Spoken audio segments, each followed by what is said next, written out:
মাছের জন্য একটা বক্তব্য বলেন, ওরা নিজের দোকান ক্ষতি দিত। একদম।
এখন তো জিনিস অনেক কঠিন হয়ে যায়, এখন অবস্থা একদম ঘুরে গেছে।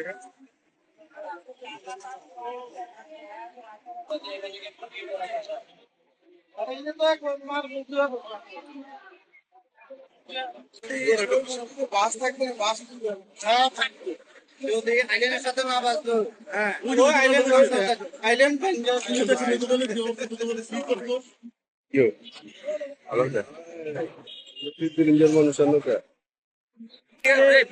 আমি আমি সচরাচর রাত্রের 11টা 11:30 দোকান থেকে যাই। কালকে আমি গেছি একটু পরে, কালকে প্রায় 12:30টার দিকে দোকান থেকে গেছি। তো এই দোকানদার, চাকরির দোকানদার আমার সামনে 9:30টার দিকে কয়, ভাই আমার শরীরটা ভালো লাগতেছে না, আমি চলে গেলাম, একটু খেয়াল টেয়াল রাখেন আপনার থাকবে। তাই বললাম যান, ঠিক আছে। 7:30 লাগাই উনি চলে গেছে, সবকিছু বন্ধ টন্ধ কইরা।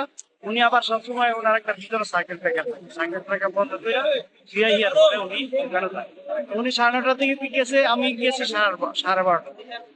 তো এই এরপরে রাত্রে ভোর 4টায় আমি শুনলাম এই যে পাশের ওয়ার্কশপের মালিক আমার ফোন দিছে যে মাসুদ ভাই তাড়াতাড়ি আহেন, এই চাকার দোকান বাস্ট হয়ে এই চাকারই বাস্ট হয়ে গেছে, আপনার মালামাল মানে হেফাজত করেন এসে। তো এর মধ্যে আবার ওই যে ডিউটিরত যে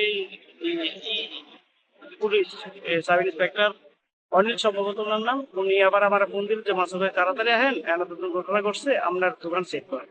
তো আমি আসলাম, আইসা এই দোকান চেক করতেছি। তো আইসা চাকার দোকানদারও আসছে। চাকার দোকানদার সম্ভবত আমার 5 মিনিট আগেই আসছে।